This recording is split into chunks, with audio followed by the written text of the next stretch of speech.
21st in qualifying at Barcelona. Read that number again. A double world champion dragging his factory Ducati to a 3-year worst starting position, abandoned by grip, balance, confidence. A king stripped in public, armor falling off piece by piece while rivals whispered. Then San Marino, his own backyard, the soil he was meant to own. 2 DNFs, back-to-back humiliation, the kind that etches itself into the bones of a rider. The GP25 was meant to be the crown jewel of Ducati. Instead, it was born cursed. A prototype choked by regulation changes, its engine neutered before the season even began. Bagnaia was chained to it, the chosen man forced to march through a season of ridicule. Every time he leaned into a corner, the bike whispered betrayal. Every time he hit the throttle, the ghost of Marc Marquez pulled further away in the distance. By summer's end, the narrative was simple. Pecco's reign was over. His dynasty had been torn apart by a machine he couldn't trust, a teammate he couldn't touch, and a paddock hungry for blood. But then came Misano, a test, a whisper, a garage door shut with rumors crawling under the cracks. And when the lights went out in Japan, the same man who had looked finished was suddenly a killer again. What happened in the dark? Francesco Pecco Bagnaia was not supposed to be fragile.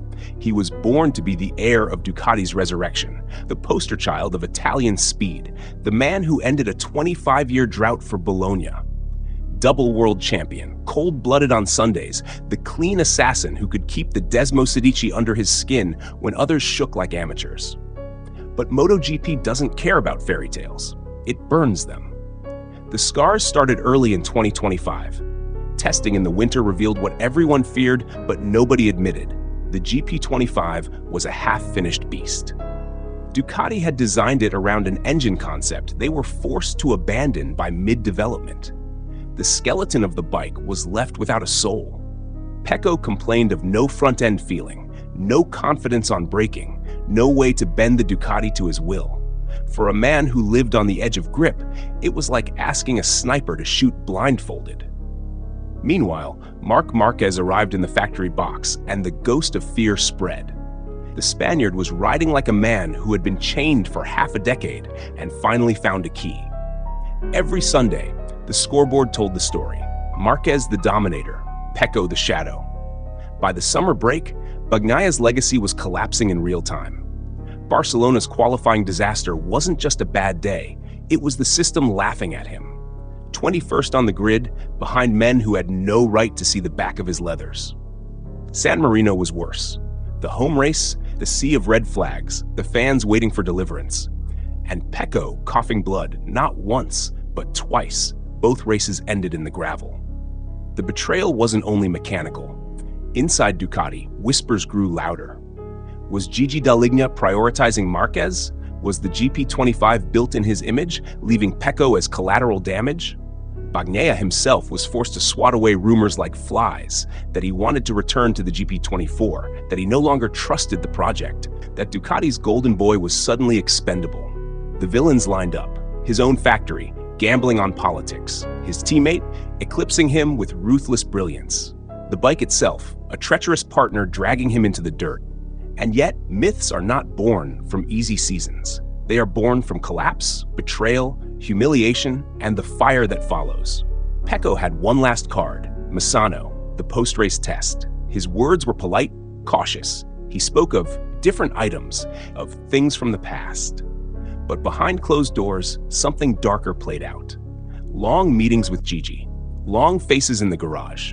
The man who had given Ducati their greatest glory since Casey Stoner had one final ultimatum. Give me a weapon or bury me alive. And so the rumors began. That Franco Morbidelli's GP24, a year-old machine with soul and balance, was wheeled quietly into the factory box.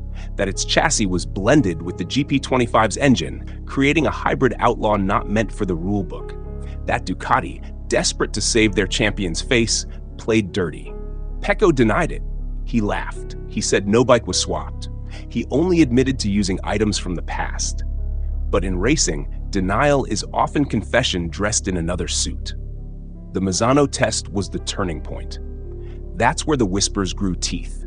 Journalists caught the scent. TV voices like Jack Appleyard put it out in the open. Morbidelli's GP24 was wheeled into the box, and the GP25 engine was bolted on. It was the kind of line that sets fire to a paddock. For Bagnaia, it didn't matter if it was true or not. What mattered was what came next. Japan. Motegi, the same man who had been drowning all season, walked into enemy territory like a hitman on payday. Suddenly, the GP25 bent to his will.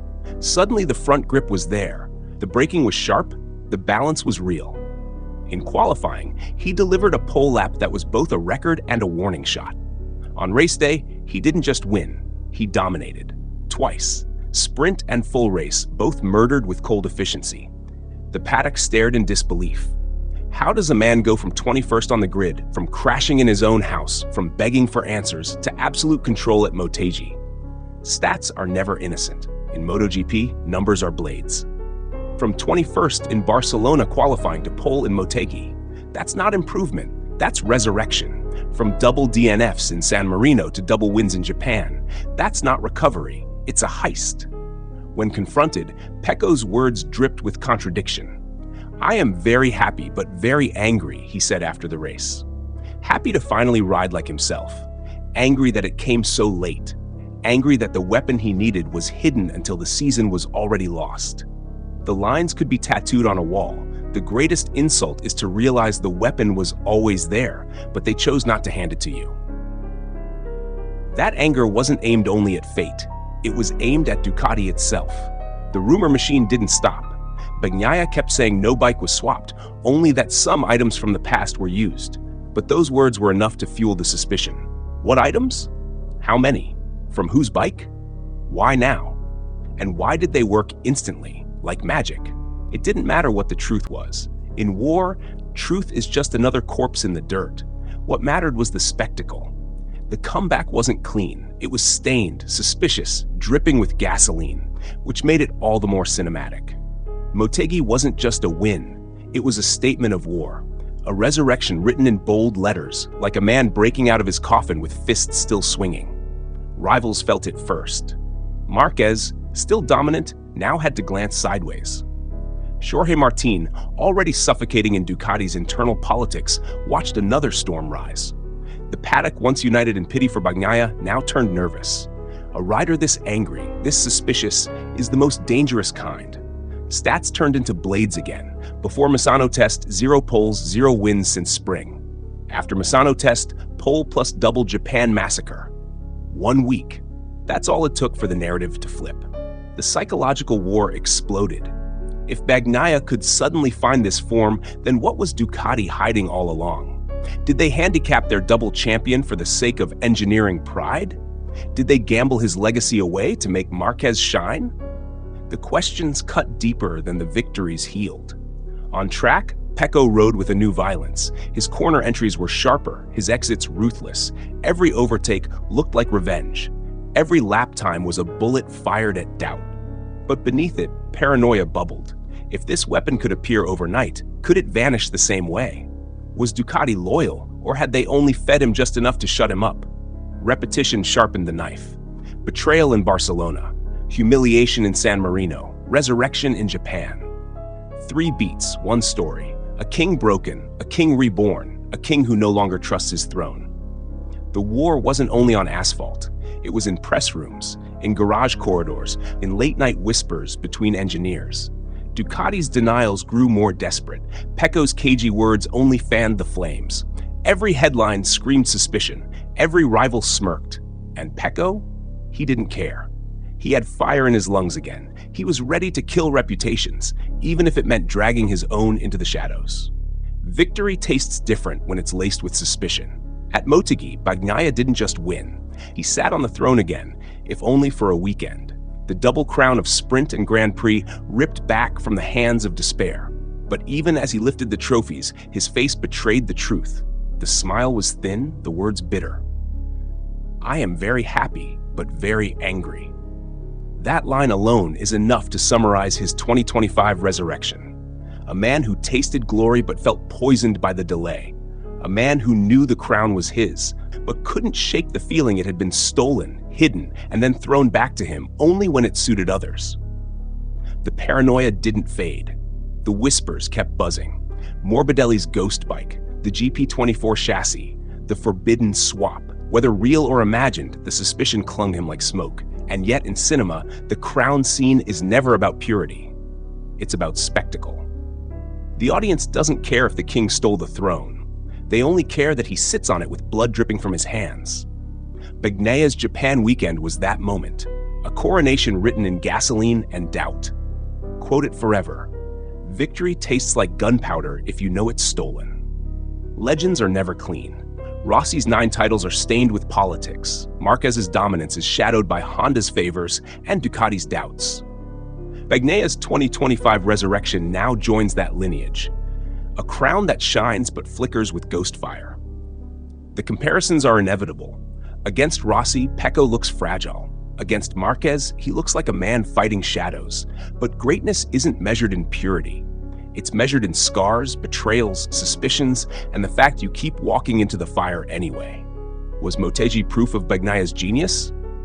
Or proof that Ducati played a dirty hand to save their champion from humiliation? Did he fight his way back, or was he handed a borrowed ghost in Morbidelli's clothes?